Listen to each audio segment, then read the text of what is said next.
अस्सलाम वालेकुम viewers, I hope आप सब ठीक होंगे। My name is Lubaba, I am BS math gold medallist.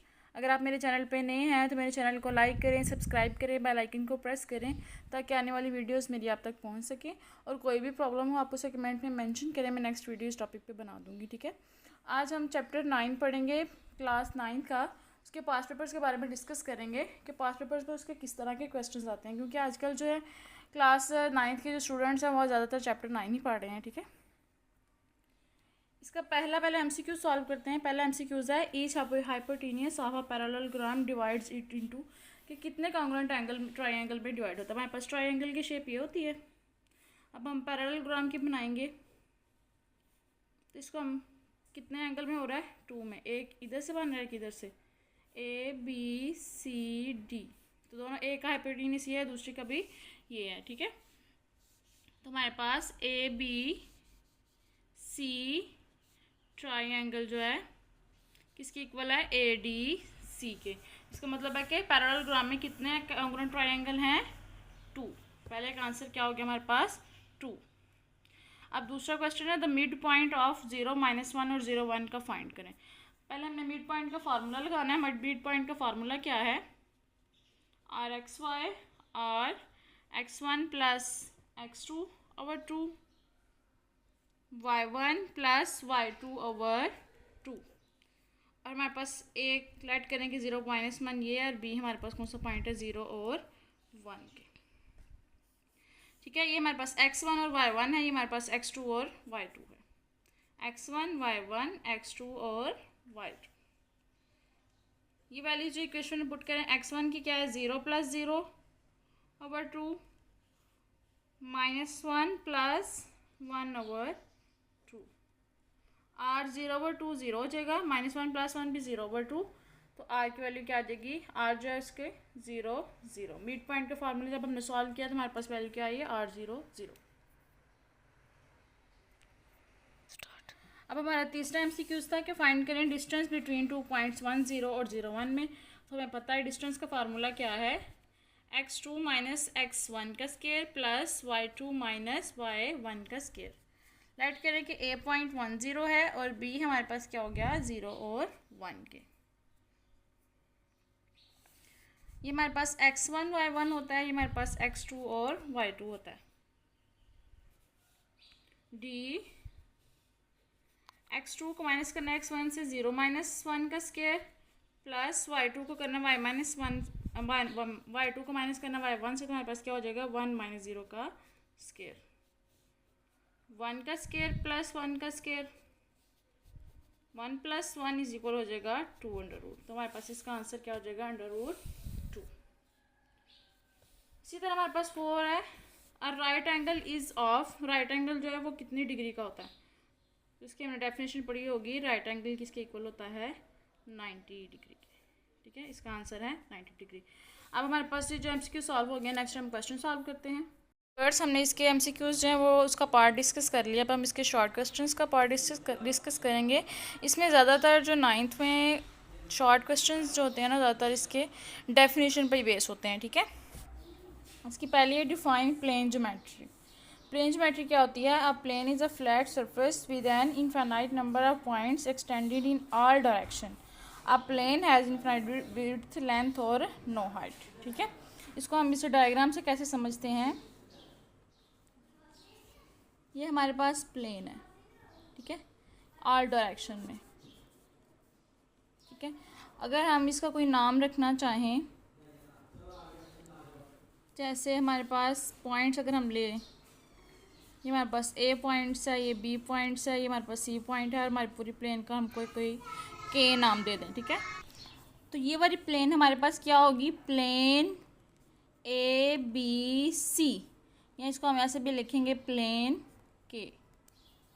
ठीक है, प्लेन क्या होती है, ऑल डायरेक्शंस में होती है, एक्सटेंड करती है, इनफाइनाइट नंबर ऑफ पॉइंट्स हो सकते हैं। हम इसमें 3 पॉइंट्स लिए हैं, 4 5 100 200 जितने मर्जी पॉइंट्स ले सकते हैं। ठीक है, इसकी इनफाइनाइट विड्थ होती है, लेंथ और नो हाइट। ठीक है, इसकी कोई चीज़ मेजरमेंट नहीं होती, इनफाइनाइट होती है। ठीक है, नेक्स्ट हमारी डेफिनेशन थी स्केलेन ट्रायंगल क्या होता है, ऐसा ट्रायंगल जिसकी ऑल ऑफ 3 साइड्स की डिफरेंट लेंथ हो।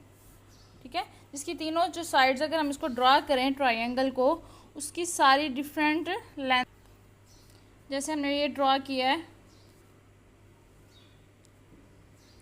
इसमें से किसी की भी लेंथ जो है सिमिलर नहीं है, इसकी और होगी, इसकी और होगी, इसकी और होगी। अगर इसकी लेंथ सिमिलर नहीं है, कोई equals, there are no equal sides in length और no equal angle in measurement, ठीक है। यहाँ एंगल भी मेजरमेंट जो है वो भी सेम ही होगी, ठीक है। जैसे ये वाली वन साइड ये भी नहीं इक्वल, ये इसके भी नहीं इक्वल, ये भी नहीं इक्वल, और एंगल की मेजरमेंट ये एंगल और होगा, ये एंगल और होगा, और ये एंगल और होगा, ठीक है। स्केल एंड ट्रायंगल का जब भी आए तो आपके जहन में फ़ौरन आ जाना चाहिए कि ऐसा ट्रायंगल है जिसकी किसी साइड्स और ना ही एंगल सेम होते हैं, ठीक है। अगर इसकी प्रॉपर्टीज़ पूछी जाए तो आप लिखें properties of scalene triangle में आप लिख सकते हैं कि no equal sides, no equal angle, ठीक है। थोड़ा सा ना बढ़ा चढ़ा के लिख दिया करें, पेपर्स में थोड़ा सा ना ज़्यादा फिर कॉमन रहता है। जैसे आपने स्केल एंड ट्रायंगल की डेफिनेशन लिखी है, फिर डायग्राम बना दी, फिर प्रॉपर्टीज़ ऐसे लिख दिया करें कि प्रॉपर्टीज़ इसकी क्या है, no equal side, equal side और नो इक्वल एंगल, ठीक है। ये मान क्या है प्रॉपर्टीज़।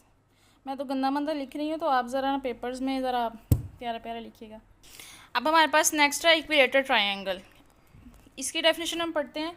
ये कैसा ट्रायंगल है? ए ट्रायंगल इज इक्विलेटर होता है अगर 3 साइड्स हैव इक्वल लेंथ, ठीक है। A triangle with 3 congruent side and 3 congruent interior angle, मतलब कि ऐसी ट्रायंगल है ये जिसकी साइड्स भी इक्वल ना की लेंथ की हैं और इसका एंगल भी सेम है, ठीक है। इसकी ये देखें, ये भी हमारे पास एंगल 60 का, ये भी 60 डिग्री का, ये भी 60 डिग्री का, और इसकी साइड्स भी हमारे पास इक्वल हों, मतलब कि ये भी 4 हो, अगर ये भी 4 हो, ये भी 4 हो, एंगल भी सेम हो और लेंथ भी, तो हमारे पास कौन सा ये ट्रायंगल होता है? इक्विलेटरल ट्रायंगल, ठीक है। अब इसमें आइसोलेटेड ट्रायंगल और इसमें क्या स्केल एंड ट्रायंगल और इसमें क्या डिफरेंस हो गया?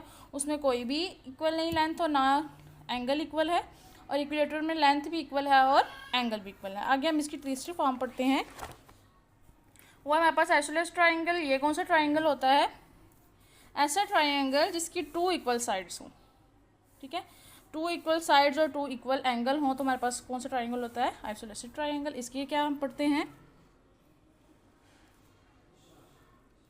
ये देखें, इसकी ये 2 साइड्स इक्वल हों, एंगल भी सेम हो, जैसे 72 डिग्री अगर ले लें, और ये हमारे पास 36 डिग्री हो, मतलब कि इसकी 2 साइड्स इक्वल हैं और 2 एंगल इक्वल हैं। ये हमारे पास क्या हो जाता है? Isolated triangle. अगर आपके पास तीनों ट्रायंगल का डिफरेंशिएट आ जाए तो आप उसको लाइंस वगैरह लगा के, जब भी डिफरेंशिएट आए आपने उसको दरमियान में लाइन लगा के उसको डिफरेंशिएट करना होता है। अगर इक्विलेटरल ट्रायंगल में तमाम एंगल्स की लेंथ और साइड्स भी इक्वल होती है, और उसके बाद हमारे पास आइसोलेटेड ट्रायंगल में क्या होता है? इसकी 2 साइड्स आर कॉन्ग्रुएंट होती हैं, और हमने जो पीछे पढ़ा था स्केल एंड ट्रायंगल, इसमें किसी की भी साइड्स जो है ना लेंथ इक्वल होती है। अब हमारे पास है डेफिनेशन है राइट एंगल क्या होता है। और right angle is an angle होता है जो एग्जैक्टली 90 डिग्री का हो, π/2 को हम भी 90 डिग्री जो है π/2 भी लिखते हैं। इसकी मेजरमेंट इतनी हो कि वो 90 डिग्री तक हो, ठीक है। इस तरह का ये हमारा ये हमने पहले MCQs में भी किया है। ये हमारे पास राइट एंगल है 90 डिग्री का, ठीक है। इसकी डेफिनेशन और डायग्राम आपने ऐसे लिख देनी है। आगे नेक्स्ट हमारा क्वेश्चन था डिफाइन पैरेललोग्राम। पैरेललोग्राम क्या होता है? Is a geometric figure with 4 sides, जिसकी 4 साइड हो, opposite sides are parallel to each other, ठीक है। It has 4 angles, 2 of which are acute और 2 obtuse हो, its opposite sides are of equal length and its opposite angles भी equal हों। जैसे हम इसको कैसे ड्रा करते हैं पैरेललोग्राम को, ABCD, AB लाइन जो है वो पैरेलल किसके है?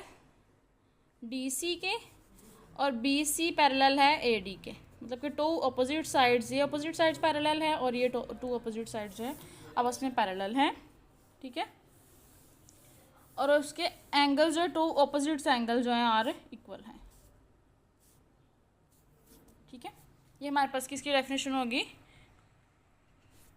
पैरेललोग्राम की, ठीक है। एक्यूट और ऑब्ट्यूज का आपको पता होगा, एक्यूट एंगल जो होते हैं वो ऐसे डोनेट होते हैं और ऑब्ट्यूज जो होते हैं वो ऐसे होते हैं। तो इसमें जो है हमारे पास 2 एक्यूट एंगल है और हमारे पास 2 जो है ऑब्ट्यूज एंगल है, ठीक है।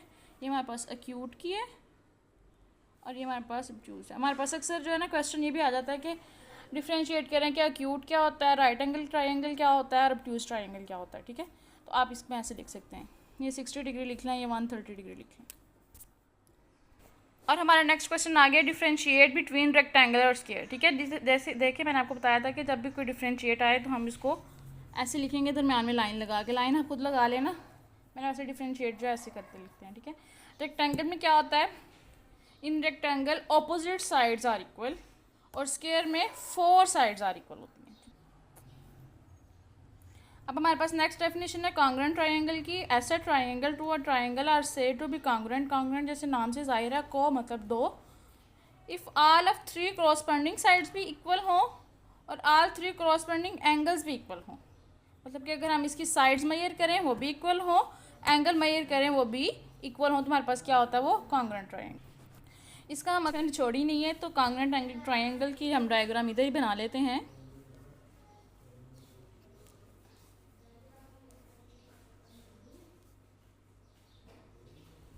ऐसा triangle are said to be congruent, ऐसे ट्राइंगल को हम said to be congruent if अगर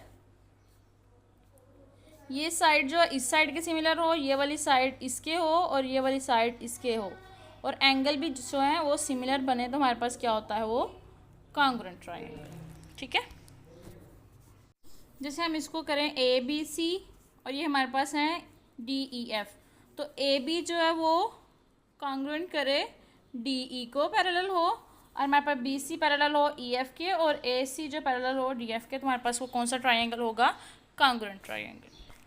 हमारी नेक्स्ट डेफिनेशन है एस एस पोस्टुलेट क्या होता है, साइड एंगल साइड, इसको हम एस एस को क्या कहते हैं, साइड एंगल साइड स्टेट करता है कि if one triangles 2 sides and including angle जो हैं congruent to a second angles 2 sides and included angle, then both angles are congruent. मतलब कि ऐसा पोस्टुलेट जैसे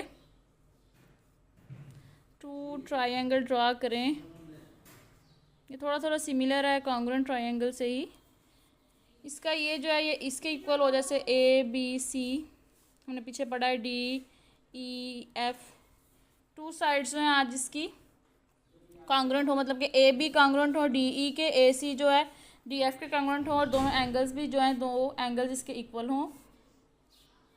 कोई भी 2 एंगल्स इक्वल हो सकते हैं, लेकिन जो एक ट्राइंगल में इक्वल हो वही दूसरे ट्राइंगल में इक्वल हो, तो हमारे पास वो क्या होता है, एस एस पोस्टुलेट। ठीक है, define coordinate geometry. Next question है हमारा, a coordinate geometry is a branch of the geometry where position of the points on the plane is defined with the help of ordered pair of numbers also known as coordinates. जैसे हमारे पास ये 4 coordinates होते हैं, इधर हमारे पास x Y, x axis है, Y axis है, x का नेगेटिव और वाई नेगेटिव। ठीक है, 0 1 2, और ये हमारे पास 0 तो ये दरमियान वाला ही पॉइंट होता है 0, इधर 1 2 3, दोबारा बना लेते हैं, 4 कोऑर्डिनेट्स हो गए, ये एक्स एक्सिस, ये वाई एक्सिस, ये एक्स नेगेटिव एक्सिस और ये वाई नेगेटिव एक्सिस।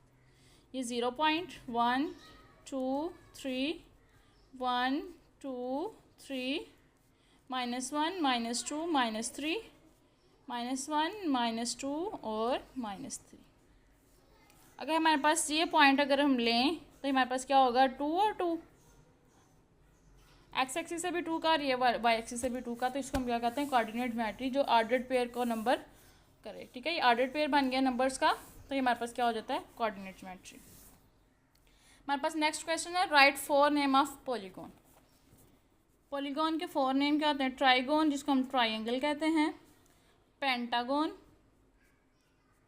हेक्सागोन, इसके काफ़ी नाम है, डेकागोन भी होगा,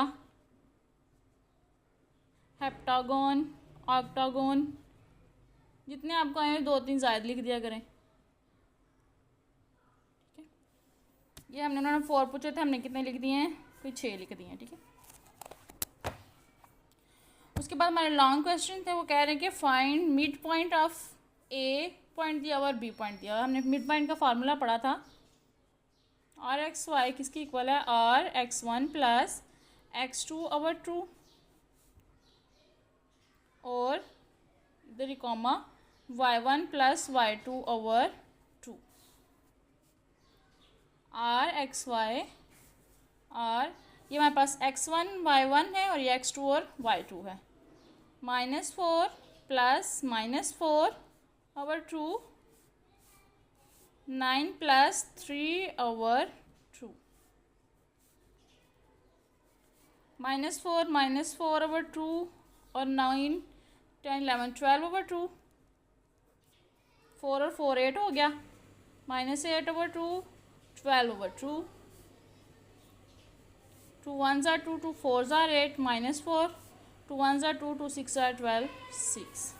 ठीक है, ये क्वेश्चन भी सॉल्व हो गया। और अपने फाइंड करना है डिस्टेंस बिटवीन पॉइंट्स। डिस्टेंस का फार्मूला हमने क्या पढ़ा है, x2 माइनस x1 का square plus y2 minus y1 का स्क्वायर। इसी तरह हमारे पास ये x1 y1 है। स्पेस इशू की वजह से वो जो है मेरी वीडियो बंद हो गई थी, मुझे पता नहीं चला, तो हमने ये सॉल्व कर दिया इसको। ठीक है, x2 माइनस x1 किया, 6 माइनस -8 आ गया, +1 -1 0 हो जाता है, 6 प्लस 8 किया, माइनस माइनस प्लस हो जाता है, +0 14 का स्क्वायर आ गया, 14 जो है वो स्क्वायर रूट से कैंसिल, तो हमारे पास डी की वैल्यू क्या आ गई 14। ठीक है, हमने ऑल क्वेश्चन जो हैं इसके पास्ट पेपर जो चैप्टर 9 पे इंपॉर्टेंट होते हैं वो हमने कर लिए हैं। हमने तो ट्रायंगल के बारे में पढ़ा, एंगल्स के बारे में पढ़ा, कॉन्ग्रुएंट एंगल क्या होता है, इस तरह हमने सारा कुछ पढ़ा। इसमें मिड पॉइंट कैसे फाइंड करते हैं, डिस्टेंस कैसे फाइंड करते हैं और 4 फॉर्म क्या होती है पॉलीगॉन की, ये सारा हमने इसमें डिस्कस किया। अगर आपको कोई भी प्रॉब्लम हो आप उसे कमेंट में मेंशन करें, मैं नेक्स्ट वीडियो उस पर ही बनाऊंगी, और इसमें भी कोई प्रॉब्लम हो तो आप उसमें भी पूछ सकते हैं। ठीक है, थैंक यू, अल्लाह हाफिज़।